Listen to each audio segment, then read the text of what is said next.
স্বাগত ৭১-এর খেলাযোগে আপনাদের সাথে আছি আমি ফাইম রহমান। পেস বোলিংয়ে ক্যারিবিয়ানদের ঘায়েলের হুঙ্কার দিলেও ওয়ানডে সিরিজে ঠিকই দেখা গেছে বাংলার স্পিনারদের তেলেশমাতি।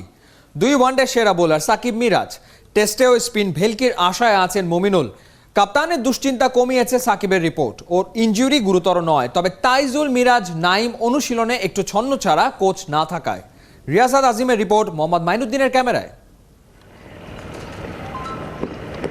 তাইজুল, মিরাজ, নাইম ত্রয়ী, স্পিন ডিপার্টমেন্টের 3 ভরসা একসাথে। এই ছবি আপনার মনে প্রশান্তি জাগাবে, আত্মবিশ্বাসী করবে নিশ্চিতভাবে। ঘরের মাঠে প্রতিপক্ষকে হারাতে স্পিনই তো বাংলাদেশের বড় ভরসার জায়গা। তবে বাস্তবতা ছবির ফ্রেমের সমান্তরাল হয় না। ধরে নেওয়া যাক বাংলাদেশের স্পিন ডিপার্টমেন্ট উইন্ডিজের বিপক্ষে ক্লিক করল না, দায় কার? এ এক অমীমাংসিত প্রশ্ন। এবার দেখে নেব আরও দুটো ছবি। একটা ব্যাটিং কোচ ভরসা হয়ে নাজমুল শান্তর কাছে ফুট মুভমেন্টটা ঠিক হচ্ছে না, সেটা নিয়েই যত কথা। অরিস গিবসনও কম যান না। আবু জায়েদের সাথে কোচের এই ছবি নির্ভরতা আর ভরসার প্রতিবিম্ব। এসব দেখে হয়তো মন খারাপ হয় তাইজুল, মিরাজ, নাইমদের, আবার হয়তো হয় না। মেন্টর না থাকাটা অভ্যাসে পরিণত হয়েছে। তবে ওদের দেখিয়ে দেবার যে কেউ নেই, সেই চরম সত্য বিসিবির বড় এক ব্যর্থতা। অন্তত লোকাল একজনও পেল না বোর্ড। তবে বড় ভাই ফেরার অপেক্ষায় সাকিব আল হাসান। শেষ ওয়ানডেতে গ্রোয়েনের চোটে পড়া বিশ্বসেরা সাকিবের স্ক্যান রিপোর্ট ভালো। দ্রুততম সময়ে ফিরবেন অনুশীলনে। মিরাজরাও খুঁজে পাবেন অন্তত একটা আস্থার জায়গা। ব্যাটসম্যান কোন মুভমেন্টে থাকে হয়তো বা সাকিব ভাই আগে থেকেই বোঝে আর কি, আর সেটা আমাদের সাথে শেয়ার করে। তো আমি বলবো যে আমি, মিরাজ, নাইম, সাকিব ভাই, তো সবার একটা গুড একটা পার্টনারশিপ হবে ইনশাল্লাহ। সাকিবহীন পুরো দলের অনুশীলনটা চলেছে এদিন ঘন্টা 3। ব্যাটিং বোলিংয়ে টেস্টের মেজাজ আনার চেষ্টা জহুর আহমেদের নেটে। তবে তামিম ইকবালের লক্ষ্যটা হয়তো আরও বড়। নির্ধারিত অনুশীলন শেষেও বাঁহাতি ওপেনার ক্লান্তিহীন। টেস্টের প্রাথমিক স্কোয়াডে আছেন ইনজুরিতে প্রথম 2 ওয়ানডে মিস করা তাসকিন। তবে অনুশীলনে এলেও তার শরীরী ভাষায় স্পষ্ট ফিটনেসের অভাব। রিয়াসাদ আজিম, ৭১, চট্টগ্রাম। কেউ স্বীকৃতি দিক আর নাই দিক, সাফল্যের মাপকাঠিতে ফারুক আহমেদ অন্যতম সেরা নির্বাচক। তার তীক্ষ্ণ বিবেচনাতে জাতীয় দলে দরজা খুলে যায় সাকিব, তামিম, মুশফিকের জন্য। তার আমলে জাতীয় দলে খেলা আব্দুর রাজাক বোর্ডের তরফ থেকে পেয়েছে গুরু দায়িত্ব। ফারুক আহমেদ বাতলে দিয়েছেন নির্বাচক হিসেবে কি করণীয়। লক্ষ্যে পৌঁছতে ঠিক করে নেওয়া জরুরি কাজের ধরনও।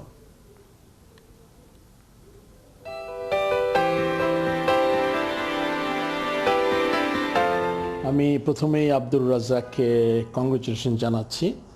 আমার মনে হয় এটা খুবই সময়োপযোগী একটা সিদ্ধান্ত হয়েছে। আমরা দীর্ঘদিন 2 জন সিলেক্টর দিয়ে চালিয়েছি আমাদের সিলেকশন কমিটি। যদিও 2 জন সিলেক্টর না, তার সাথে বোর্ডের কিছু ডিরেক্টর অনেকেই আছেন সিলেকশন কমিটিতে। বাট আমার মনে হয় আব্দুর রাজ্জাক যেহেতু কারেন্ট সময়ে ক্রিকেট খেলা ছেড়েছে এবং সে মডার্ন ক্রিকেট যেটা বাংলাদেশ টিম যা করেছে তার অনেকটা সে দেখেছে এবং খুব মাঠেই আছে সে।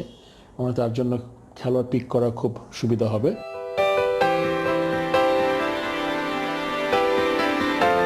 যেহেতু কিছু প্লেয়ার পাইপলাইনে তৈরি হয়ে আছে, আমরা যদি 25-30 জন প্লেয়ারের নাম বলতে পারবো, যেটা শুধুমাত্র সিলেকশন কমিটি না, যে কোনো দর্শককে যদি আপনি বলেন সে কিন্তু 25টা প্লেয়ারের নাম বলে দিবে।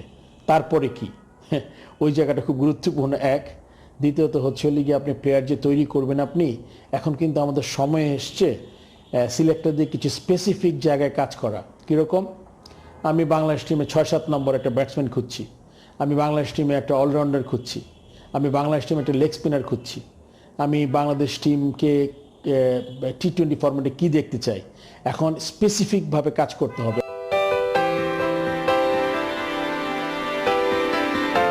শুধুমাত্র গদবাঁধা 5টা ওপেনিং ব্যাটসম্যানকে পিক করে তার মধ্যে থেকে 2 জন ওপেনার, একজন 3 নম্বর, একজন 5 নম্বর, 7 নম্বরে খেলি, এরকম না হয়ে স্পেশালাইজ পজিশনগুলোতে আমরা স্পেশালাইজ লোক দিয়ে আমাদের কাজগুলো করতে হবে। এই জন্য কিন্তু কষ্ট করতে হবে, কোনো জিনিসই কিন্তু এমনি হয় না।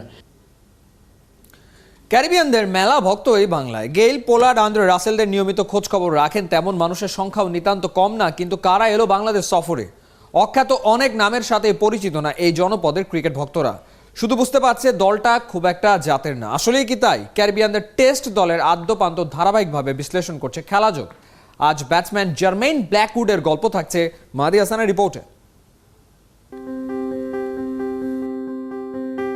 বিরাটকে ছোট করে বললাম, এত 50 করছি কিন্তু সেঞ্চুরিটা সেরকম হচ্ছে না কেন? কোহলি জিজ্ঞেস করলো, তুমি যখন সেঞ্চুরি করলে কয় বল খেলেছিলে? আমার উত্তর 212 বল। এরপর বিরাট বলেছিল, যত বেশি বল খেলবে তুমি তত বেশি রান করবে, এটাই টেস্টে সাফল্যের শেষ কথা। কোহলির সেই কথাটাই পাল্টে দিয়েছে আমার জার্মিন ব্ল্যাকউডের ব্যাটিং। আমি নিশ্চিত যদি 200 থেকে 300 বল খেলি যে কোনো কন্ডিশনে রান করবই। বিরাট কোহলি যদি হয় একটা ব্যাটিং মহাকাব্য, তার প্রত্যেকটা পংক্তি হতে পারে কতটা মাহাত্ম্যপূর্ণ। বাংলাদেশ সফরে আসা ওয়েস্ট ইন্ডিজ টেস্ট দলের সদস্যের এই বক্তব্য সপ্তাহখানেক ধরে বিশ্ব গণমাধ্যমের ফিচার স্টোরি। শুধু কোহলি নয়, মিডল অর্ডার ব্যাটসম্যান জার্মিন ব্ল্যাকউড বড় ভাই মানেন আন্দ্রে রাসেলকে, বাবা ডাকেন ক্রিস গেইলকে, আর বরাবরই কিংবদন্তি স্যার ভিভিয়ান রিচার্ডসের শুভকামনা আশীর্বাদের পাত্র। Viv was very close to me. I don't know what to say. Russ is like my big brother, man. And Chris is like my father. বরাবরই বাড়তি উচ্চতার ক্রিকেটার উপহার দিয়েছে উইন্ডিজ ক্রিকেট। তার বিপরীতে একেবারে বিপরীত 5 ফুট 2 ইঞ্চির জার্মিন ব্ল্যাকউড।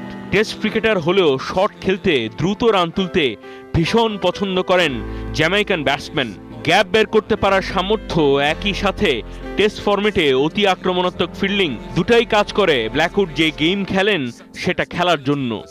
33 টেস্ট ম্যাচ খেলে রান তুলেছেন প্রায় 33-এর গড়ে, 1350-র পাশে সেঞ্চুরি 2টা। মাসখানেক আগে নিউজিল্যান্ড সফরে শতকের দেখা পেয়েছেন, অর্থাৎ আছেন রানে। বিবেচনায় রাখতে হবে 6 নম্বরে ব্যাট করেন এই ইনফর্ম ব্যাটসম্যান। দ্রুত আক্রমণে হিসেব নিকেশ পাল্টে দেওয়ার সামর্থ্য তার আছে। আত্মবিশ্বাসী জার্মিন ব্ল্যাকউড। বাংলাদেশ সফরে খেলার জন্য তিনি বিশেষ কিছু ব্যাট এনেছেন, দেখিয়েও রেখেছেন সবাইকে। মাহারি হাসান, 71। কোচদের আসা যাওয়া আটকে গেছে গোলক ধাঁধায়। কে আসছেন আর কে আসছেন না বিসিবির অনেকেই জানেন না। আসবে করে ভেটোরি এলেন না। এবার না আসার দলে যোগ দিয়েছেন নারী ক্রিকেট দলের নয়া কোচ মার্ক রবিনসন। কেন আসবেন না তাও পরিষ্কার না। আবারও হারিকে নিয়ে কোচের সন্ধানে নামছে বিসিবি। স্থানীয় কোচদের নির্দেশনাতেই চলছে জাতীয় দলের প্রস্তুতি। নাইয়ান বিন জসিমের রিপোর্ট।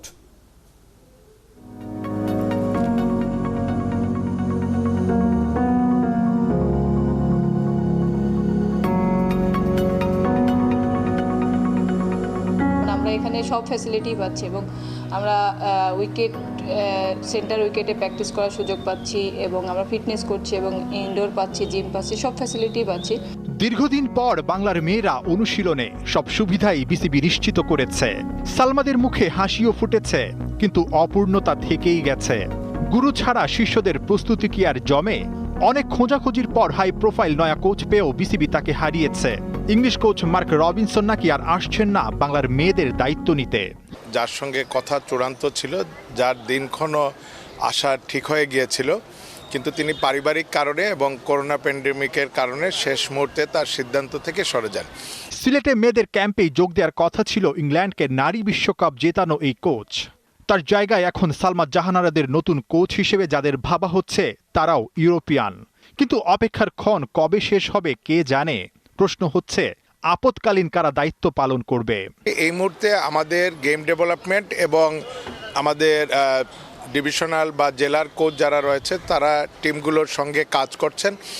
আমরা আরও 3-4 জনের সঙ্গে যোগাযোগ করেছি, কথা বলেছি।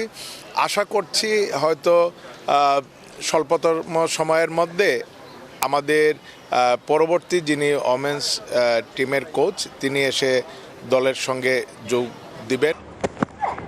কোচ নিয়ে আপাতত সুখবর নেই, কিন্তু এ বছরে বিসিবি নারী ক্রিকেটারদের বেতন আরেক দফা বাড়াতে চাইছে। এই বছরের শেষের দিকে আমরা আবার তাদের আর্থিক সুযোগ সুবিধা বাড়ানোর বিষয়গুলো বোর্ডের কাছে উপস্থাপন করব।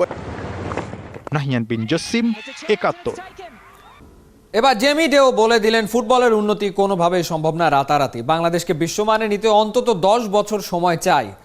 কাজ কম করে ছুটিতে বেশি থাকেন এমন অপবাদও মানতে নারাজ ব্রিটিশ হেড কোচ। তার কথায় কাজই তো নেই, থেকে করবেনটা কি? পরিবারকে সময় দেওয়াও জরুরি। বাংলাদেশ দলের হেড কোচের সাথে কথা বলেছেন এহতেশাম সবুজ। কাতারের আলোচিত ম্যাচের পর সেখান থেকেই ইংল্যান্ডের বিমান ধরেছিলেন কোচ জেমিডে। তারপর লম্বা ছুটি কাটিয়ে তিনি দেশে ফিরেছেন। দেশে ফিরে বাংলাদেশের সরকারের নিয়ম অনুযায়ী 14 দিনের কোয়ারেন্টাইন শেষে তিনি আজকে ফ্রি হলেন এবং ফ্রি হওয়ার পর প্রথমবার তিনি খেলাধুলার সঙ্গে কথা বলছেন। আমরা তার অনুভূতি, তার পরিকল্পনা, বাংলাদেশ দল নিয়ে তার কী কী কর্মকাণ্ড রয়েছে সেগুলো জানবো কোচ জেমিডের কাছ থেকে। জেমিড, welcome to our culture. Thank you. First of all, I want to know how do you feel to be free after 14 days quarantine? Yeah, it's nice to be back out and অবশেষে fresh এয়ারে আসতে পারাটা দারুণ। এর আগেও আমার এমন কোয়ারেন্টিনের অভিজ্ঞতা আছে, তবে এটা ভেবে ভালো লাগছে ছেলেদের নিয়ে কাজ শুরু করতে পারছি। quarantine isolation before. Let's talk about the Qatar match, last match. Did you think your plan was wrong or it didn't work, that match? No, I don't think so. I think we played an exceptionally good team. We were going to be playing in the World Cup against Brazil, England, France. দেখুন, বিশ্ব champion Brazil, England, ফ্রান্সের সঙ্গে খেলবে কাতার। ওদের প্রস্তুতিটাও ওই লেভেলের। আমাদের মতো দলের লক্ষ্যই থাকে তাদের বিপক্ষে ভালো খেলা। আমরা আর্লি গোল না খেলে হয়তো আপনি এই প্রশ্ন করতে পারতেন না। For about 60 minutes, we was difficult to beat. I thought we had a good shape. As you said, we conceded early goal against Qatar. Yeah. So why you put down Jibon in the middle of the game? Jibon didn't come on till near the end, so that didn't have it. আমরা কিন্তু already 5 জন defender খেলিয়েছি। ওই সময়টায় আপনি আরেকজন defender ব্যবহার করলে ম্যাচের ফলাফল কি আর পরিবর্তন হতো? আমি চেয়েছিলাম দলের সেরা ফরওয়ার্ড জীবনকে নামিয়ে ম্যাচের গতিটা ফিরিয়ে আনতে, যদি ব্যবধান কিছুটা কমানো যায়। It didn't affect the game, didn't affect the scoreline. Have one allegation against you in the meantime. You used a lot of vacation. Well, I have a contract with BFF that was agreed. বাফুফের সাথে তো আমার এমনই চুক্তি, খেলা বা কোনো কর্মকাণ্ড না থাকলে আমি ছুটিতে থাকব। আমারও তো পরিবার আছে। আর ভারতের কোচের দিকে তাকান, কতটা সময় তিনি ভারতে থাকেন আর কতটা সময় নিজ দেশ ক্রোয়েশিয়াতে। Watching games from home. India don't have an issue with that. Do you have any suggestion for betterment our football team? What should we do for better result? Well, it's not about just now. It's about in 10 years' time. বাংলাদেশের ফুটবলের উন্নতি এখনই হবে না, দরকার অন্তত 10 বছর। আপনাকে সিস্টেমটাই পরিবর্তন করতে হবে, এমন ব্যবস্থা করতে হবে যাতে একদিনের জন্য জাতীয় দলের ফুটবলারের অভাব হবে না। Obviously, we want to get results now. কুমিল্লায় ফিরে এলো 80-র দশকের আমেজ। আবাহনী মোহামেডানের টান টান উত্তেজনার রোমাঞ্চ শহীদ ধীরেন্দ্রনাথ দত্ত স্টেডিয়ামে মঞ্চস্থ। দুবার পিছিয়ে পড়েও সাদা কালোরা দুর্বার। হারা জেতার মীমাংসা হয়নি, 2-2 গোলের ড্র নিয়ে মাঠ ছেড়েছে মোহামেডান আবাহনী। সাদা কালোরা বেজায় খুশি, আকাশী নীলদের চোখে মুখে অসন্তুষ্টি। রহমান পেয়ারের রিপোর্ট। আমরা যদি স্পেসিফিক আসি তাহলে প্রিমিয়ার লিগে এই দুটি দল মুখোমুখি হয়েছে। নামে ভারে আবাহনী এখনো ঘরোয়া ফুটবলের সূর্য, তবে উত্থান পতনে বিবর্ণ মোহামেডানের অতীত ঐতিহ্য। মর্যাদার লড়াই বলে কথা, দাঁতে দাঁত চেপে শেষ বিন্দু দিয়েই তাই লড়ল সাদা কালোরা। ঢাকা ডার্বিকে ঘিরে কুমিল্লা ফুটবল আনন্দের নগরী। ম্যাচে প্রথম লিড নিল আবাহনী। সাইঘানি, বেলফোর্ট, তোরেস রসায়নটা জমিয়েছে 3 ভিনদেশী। বেলফোর্ট দিয়েছেন তোরেসকে, তোরেসের হেড থেকে এবং গোল। আবাহনী লিমিটেড 14 মিনিটে ম্যাচের নিয়ন্ত্রণটা তাদের হাতে নিয়েছে। মোহামেডান জবাবটা দেয় 3 মিনিট পর।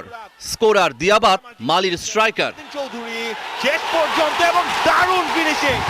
What a goal by Souleymane Diabate.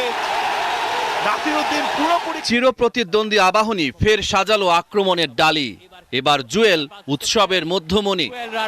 Shot করেছেন, গোল ম্যাচের 33 মিনিটে। দ্বিতীয়ার্ধে সাদা কালোদের দাপট, নষ্ট হয় গোটা কয়েক সুযোগ। পরিকল্পনা সফল হয় অবশেষে। মোহামেডানের দিয়াবাতের ব্যাক ভলি জালে জড়ায় চোখের পলকে। আরো একবার সমতায় মোহামেডান, সুলেমান দিয়াবাতে এবারও তার পায়ের কাজ। বহুদিন পর সমর্থকদের মনে দাগ কাটলো আবাহনী মোহামেডান দ্বৈরথ। নতুন কর্তাদের হাত ধরেই তৈরি হচ্ছে সাদা কালোদের উন্নতির পথ। 4 ম্যাচে আবাহনীর পয়েন্ট 10, মোহামেডানের 5। রহমান পেয়ার, 71। এই ছিল এই মুহূর্তের খেলা যুগের সরাসরি সংবাদ অনুষ্ঠান। দেখতে থাকুন ৭১-এর ফেসবুক পেজ এবং সাবস্ক্রাইব করুন ৭১-এর ইউটিউব চ্যানেলে। প্রতি মুহূর্তে আমরা জানাচ্ছি করোনার সব শেষ। ভয় নয়, সচেতনতাই জয়।